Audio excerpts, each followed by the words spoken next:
Hey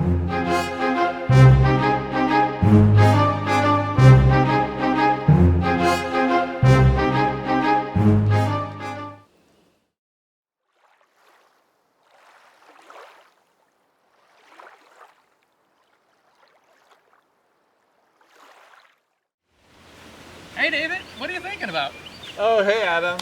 I was just enjoying this beautiful day at Wahsega at Pollywog Pond. I've seen so much already.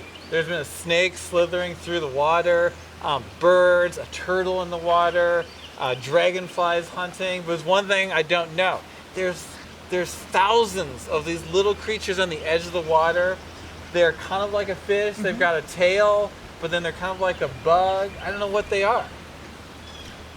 Well, David, what we're looking at here are tadpoles, and they belong to a special group of animals called amphibians, and they're going to go through a process called metamorphosis. So these tadpoles are actually in their early stages of life, and as they get older, they're going to develop their hind limbs, then their forelimbs, and then they're going to come on land. Especially these, because what we're looking at are American toad tadpoles. Oh, I'd love to see what they look like when they're adults.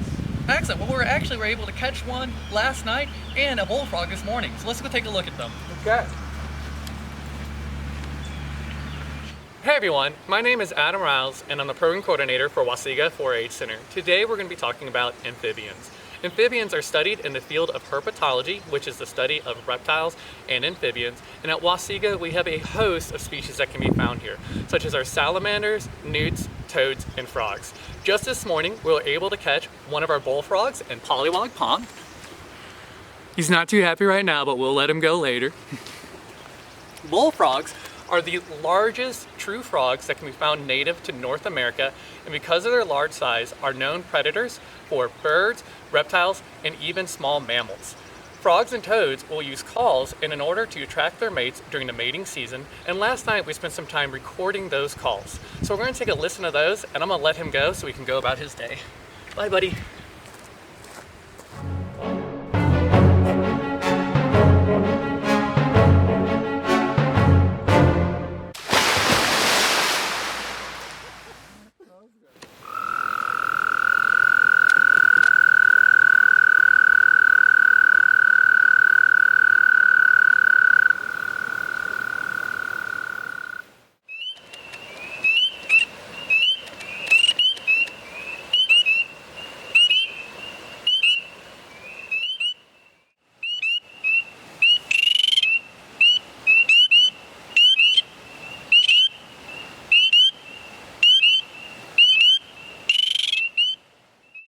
Amphibians are amazing creatures. Most of them spend part of their life in water and then part of their life on land. They have a lot of traits and adaptations that allow them to do this. They have moist skin, they have clawless feet, they go through metamorphosis, and they're also ectothermic, meaning that they get their temperature from an outside source and don't generate their own body heat. Something we have in common with them is we have a backbone like them. Also, something they do a lot of people don't know about is they shed their skin. But as they shed their skin, they eat it for the nutrients. Now, every year here at Wahsega 4-H Center, we have the toad invasion.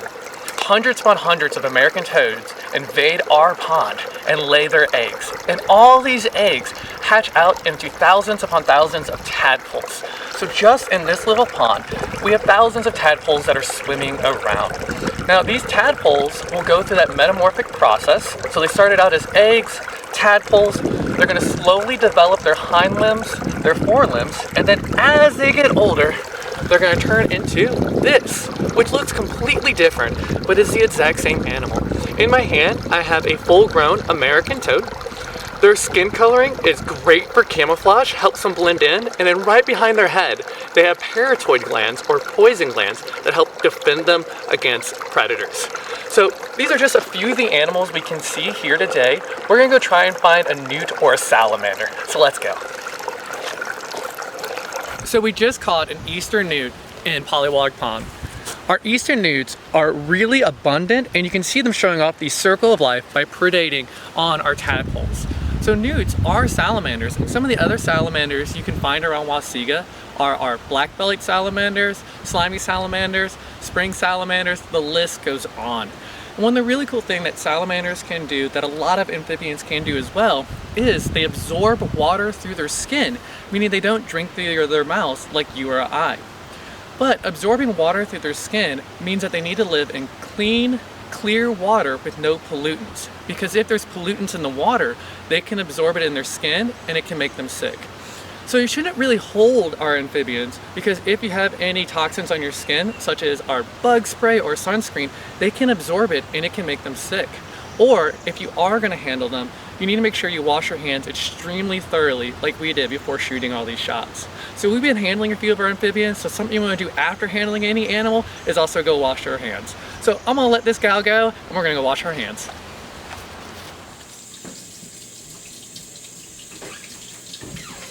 Oh, hey David, what are you doing? Oh, hey Adam. Just washing my hands really well because I was out at the pond and I picked up a toad. I don't want to get any warts from it. Oh, David, you can't get warts from our toads out there. Oh, really? Yeah, that's just an old wives' tale. You actually get warts from viruses and not our toads. Oh, that's great. I'm going to go back to the pond and pick up every toad out there. Bye. Wait, David, no!